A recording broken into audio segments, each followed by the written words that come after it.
ኣብ ትግራይ ዶክተር ደብረጽዮን ናብ ፕሬዝዳንትነት ተመሊሱ ዝብል ውሳነ ድሕሮም ሓላፉ ፈላማይ ኣድማ ስራሕን ማዕጻው ኣብያተ ጽሕፈትን ተጀሚሩ እዚ ከም ዘሎ ኮይኑ ፕሬዝዳንት ኮይኑ ብሕወሓት ዝተመዘዘ ዶክተር ደብረጽዮን ገብረ ሚካኤል ስልጣን ረክበን ዝብል ሽምግልና ናብ ፕሬዝዳንት ጀነራል ታደሰ ወረደ ካብ መዝላእኸ ተገሊጾላ ይኹን እምበር ፕሬዝዳንት ጀነራል ታደሰ ወረደ ብሰላማዊ መንገዲ ስልጣን ከረክብ ፈቃደኛ ከም ዘይኮነ ፍልፍላት ተረጋጊጾም ፌደራል መንግስት ምዕራብ ትግራይ ካብ ትግራይ ሓቂኹ ንኽልል ኣምሓራ ዝህገር ሓደገኛን ሕቡን ወፍሪ የካይድ ከም ዘሎ ተገሊጹ ሰላም ጥዕና ሓበልና ቤተሰብ ኩሉ ሚድያ ንሰዓት ዝሓዝናይ ማሕበሬታታት ብቐንዲ ነጥብታት ፈሊምናዮም ንሰናይ ምክትታልኩም በኽብሪ ብምዕዳም ናብ ዝርዝሮም መቢልና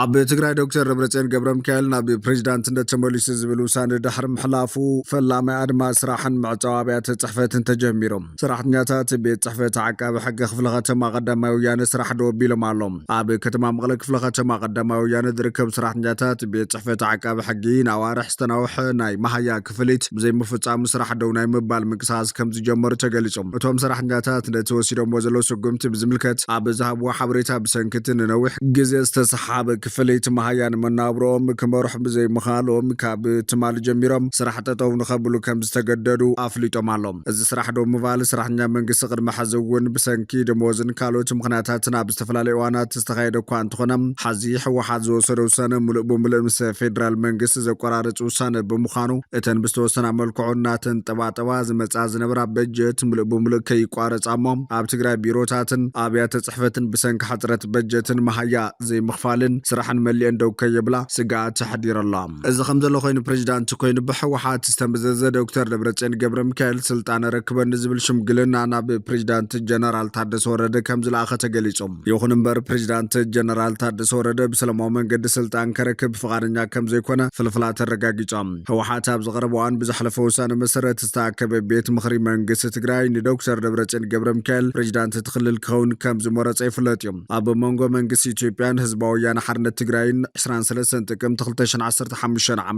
ንዝተበጽሐ ስምምዕ ፕሪቶሪያ ስዒቡ ተወንዚ ፍጸነ ቤት ምኽሪ መንግስቲ ትግራይ እቲ ስምምዕ መንግስቲ ኢትዮጵያ ስለ ዘፍረሶ ስሩዕ ጀሚረለ ክብል ኣፍሊጦም ነዚ ስዒቡ ትማሊ 28 ሚያዝያ 2018 ዓ.ም ስልጣን ረክብ ክብል ናብ ጀነራል ታደሰ ወረደ ሽምግልና ከም ዝለኣኸ ዝተዘረበሉ ዶክተር ደብረጽዮን ገብረ ሚካኤል ጽቡቕ ምላሽ ከም ዘይረኸበ ተፈሊጡ ፕሬዝዳንት ግዝያዊ ምምሕዳር ትግራይ ኮይኑ ንሓደ ዓመት ክቕጽል ብቐዳማይ ሚኒስትር ኣብይ ኣሕመድ ዕድመ ስልጣኑ ዝተናውሐሉ ጀነራል ታደሰ ወረደ ንዶክተር ደብረጽዮን ገብረ ሚካኤል ኣብ ዝሃቦ ምላሽ ኣነ ብሰላም ስልጣን ክረክብ ፈቃደኛ ኣይኮንኩን እንተደሊኹም ቁልፊ ሴርኩም ክትኣትዉ ትኽእሉ ኢኹም ዝብል ምላሽ ምሃቡ ተፈሊጦላ ፕሬዝዳንት ግዝያዊ ምምሕዳር ክልል ትግራይ ሌተናል ጀነራል ታደሰ ወረደ ብሶንያ ማስዩ ኣብ ፌስቡክ ትንሱ ዝመርሖ ቤት ጽሕፈት ግዝያዊ ምምሕዳር ኣብ ዘውፅኦ መግለፂ ህዝቢ ትግራይ ካሊእ ዙሩ ውድቀት ክስከመ ይግባን ብምባል ነዚ ኣንጸላሊ ዘሎ ሓደጋ ደው ከብሎ ንህዝቢ ፀውዕ ነይሮም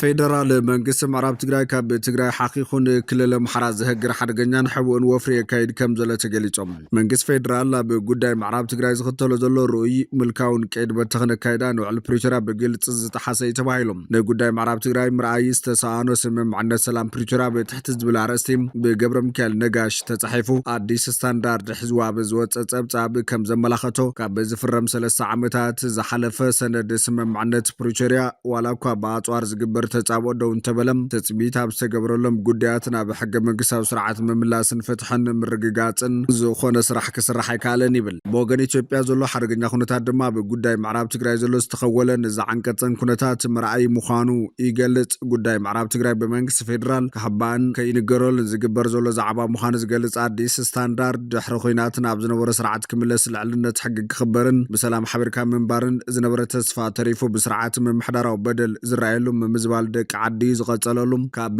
ማዕቐፈ ተሓታትነት ብዝወፀ መንገዲ ነገራት ዝሕበሉን ዝኽወሉልን ኮይኑ ይቐጽል ምህላው ይገልጽ ብመሰረት ሰነድ ስምምዕነት ፕሪቶሪያ አንቀጽ 5 ዝተመዛበሉ ወገናት ምምላስን ዳግመ ምጥያሽ ምክያድን ከምኡውን ሓለዋ ድሕነት ሰላማውያን ሰባት ክፍጸም እዩ ዘመላኽት እንትኾነ ነበርቲ ዞባ ምዕራብ ትግራይ ቅድሚ ኩናት ናብ ዝነበሩ ዓዶም ከይምለሱ ተኸልኪሎም እቲ ከባቢ ድማ ካብ ተበጻሕነት ሚድያ ካብ ክትትልን ተበጻሕነት ሰብኣዊ ትካላትን ክኽወል ተገይሩ ተዓጽዩ ዘሎ ስለዝኾነ ድማ ምዕራብ ትግራይ ትግራይ ሕዝውን ኣብ ትሕቲ ወራርያ ዘላ ይብል ሓተታ ኣዲስ ስታንዳርድ ብሰላም ዝተኸወላ ኩናት ከም ዝቐጸለ ዝገልጽ ኣዲስ ስታንዳርድ ድሕሪ ምፍርራም ስምምዕነት ፕሪቶርያ ቀልቢ ኣብቲ ስምምዕነት ዝግደሱ ዝበሃሉ ዓለም ለኸ ኣካላትን ማዕኸናት መራኸብቲ ሃገርን ናብ ጉዳይ ጸጥታ ኦሮምያ ጉዳይ ስግግር ፍትሕን ምጥያሽ ጊዜያዊ መንግስቲ ትግራይን ብምግባሮም እቲ ቀንዲ ጉዳይ ዞባ ምዕራብ ትግራይ ዝግባእ ትኹረትን ቀልብን ክረክብ ኣይከኣለን ክብል ይገልጽ። ምዕራብ ትግራይ ናብ ነበርቱን ኣመሓደርቱን ከይምለስ ኮነ ተባሂሉ ከይትግበር ዝግበር ዘሎ ምዃኑ መርኣይኡ ድማ ሕዚ እውን እቲ ከባቢ ካብ ኢድ ሓይልታት ጸጥታ ፌደራልን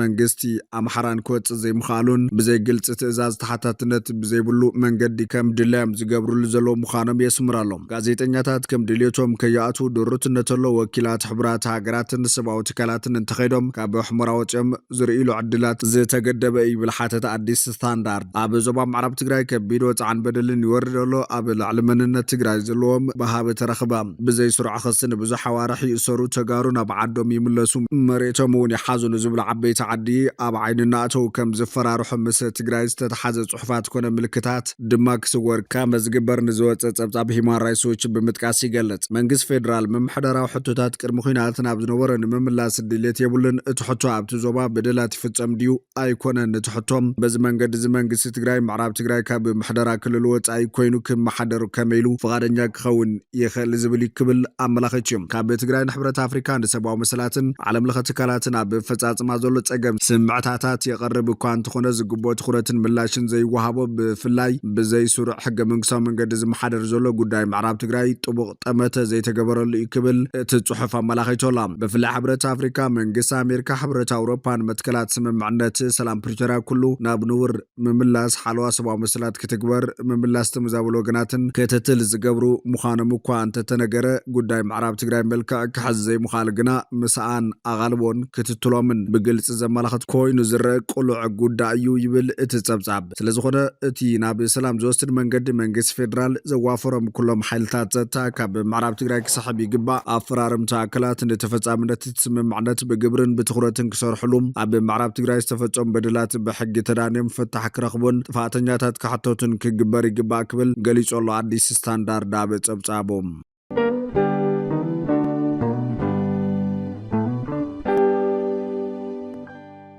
ፕሬዚዳንት ኣሜሪካ ትራምፕ እቲ ምስ ኢራን ዝካየድ ዘሎ ኩናት ብቕልጡፍ ክውዳእ ከም ዝኽእላ ተንቢሆም ነቲ ንኒኩለሳዊ ድሌታት ቴህራን ንምቁራጽ ዝሓንጽጽ ዕላማ ድማ ማሕበረሰብ ዓለም ከም ዝድግፎ ገሊጾም። እዚ ተስፋ ዝህብ ራእያ ንዝርዝር ኒኩለሳዊ ዘተ ከም ማዕቐፍ ከገልግል ዝኽእል 14 ነጥብታት ዘለዎ መዘክር ምርድዳእ ብዝምልከት ጸብጻባት ኣብ ዝቕልቀሉሉ ዘሎ እዋን እዩ። ብመሰረት ጸብጻባት ኣክሲዮስን ሬይተርስን እቲ ሓደ ገጽ ዝሓዘ መዘክር ምቁራጽ መደባት ኒኩለር ኢራን ምልዓል ቁጠባዊ እገዳ ከምኡውን መምላስ ነጻ መተሓላለፊ መስመር ናይቲ ብስትራቴጂካዊ ኣገዳስነት ዘለዎ መጻብ ሆርሙዝ ሓዊሶም ሓያሎ ወሰንቲ ድንጋጌታት ዝገልጽ እዮም። ትራምፕ ኣብ ዝሓለፈ መዓልትታት ኣዝዩ ጽቡቕ ዝርርብ ከም ዝተፈጸመ ክሕብር እንከሎ መንግስቲ ኢራን ዝሃቦ ምላሽ ግን ቁጡብ ዝበለ እዩ ነይሮም። ወሃቢ ቃል ሚኒስትር ጉዳያት ወጻኢ እስማዒል ባጋይ እማማ ኣሜሪካ ገና ይግምገመሎ ብምባል ኣብ መወዳእታ ቴህራን ብመንገዲ ፓኪስታናውያን መንጎኛታት ርእይታ ክተካፍል ምዃናን ጥራይ የነጺሮም። ይኹን እምበር እቲ ዲፕሎማስያዊ መንገዲ ኣካታዕ ኮይኑ ይቐጽል ኣሎ። ወሃቢ ቃል ኮሚሽን ሃገራዊ ድሕነት ባይቶ ኢራን ኢብራሂም ረዛይ ነቲ እማማ ኣሜሪካ ዝርዝር ድሌታት ክብል ብምንጻግ ኣሜሪካውያን ነቲ ኣብ ዝኸሰርዎ ኩናት ከውሕስዎ ዘይከኣሉ ድሌታት ብሽምዘተ ከም ዘይትረኽቦ ኣተሓሳሲቦም። ሰበስልጣን ኢራን ብተወሳኺ እቲ ሃገር ኣጻብዕታ ብቃታ ከም ዘለዋን ኣሜሪካ ኣድላይ ሕድገታት እንተዘይጌራ ንጣዓሳ ዝፈጥር ምላሽ ክትህብ ድልውቲ ምዃና ነጠንቀቖም። እቲ ኩነታት ብጽዑቕ ዲፕሎማስያዊ ይቕጽል ከም ዘሎ ዝግለጽ ትራምፕ እቲ ናይ መጀመርታ መጥቃዕቲ ኣሜሪካን እስራኤልን ስርሒት ኤፒክ ፍሪ ኢራን ነቲ ውዕላት እንተተስማዕሚዓም ክውዳእ ምዃኑ ሓሳብ ክህብ እንከሎ ብኻሊእ ገጽ ድማ ብስምምዕ እንተዘይተበጽሑ እቲ ደብዳባት ብኣዝዩ ዝለዓለ ጸዓት ክጅምር ክብል ኣፈራሪሖም። እዚ እቲ ንዝተዓጽዋ መራኽብ ብመጻብ ሆርሙዝ ንምምራሕ ዝዓለመ ፕሮጀክት ወፍሪ ሓርነት ዝተሰመየ ስርሒት ኣሜሪካ ኣብ ቀረባዋን ደው ድሕሪ ምባል እዮም። እቲ 20 ሚእታዊ ነዳድን ጋዝን ዓለም ዝሓልፈሉ መስመር ማይ ካብ መወዳእታ ለካቲት ጀሚር ብኢራን ብኣድማዕ መንገዲ ተዓጺቡ ምህላው ርኡይ ዓለማዊ ቁጠባዊ ጸቕጥን ልዑል ዋጋ ነዳድን ናስዒብ እዮም። ዘባዊ ምዋሃብ ምውሃድ ኣብ መንጎ ኣሜሪካን መሻርክታን ብትግሃት ኣብ ዝቕጽለሉ ዘሎ እዋን ግን ቀዳማይ ሚኒስትር እስራኤል ቤንጃሚን ኔታንያሁ ምስ ትራምፕ ሙሉእ ምውሃድ ከም ዝረጋገጸ ብምግላጽ እቲ ቀንዲ ዕላማ ምድምሳስ ዓቕሚ ኒውክለር ኢራን ከምውን ምውጋድ ኩሉ ዝሃፍተመ ዩራንየምን ምዃኑ ኣስሚሩሎም ኣብ ማዝያ ዝተበጽሐ ተኽሲዶ ምባል ኣብ ቦትኡ እኳ እንተሎ ዘባው ዘይርጉእነት ግን ይቕጽለሎም እስራኤል ኣብ ቀረባን ኣብ ቤይሩት አንጻር ሂዝቦላህ መጥቃዕቲ ክትገብር እንከላ ሂዝቦላህ ድማ ኣብ ላዕሊ ሰሜናዊ እስራኤል መጥቃዕቲ ሮኬትን ድሮናትን ይቕጽለሎም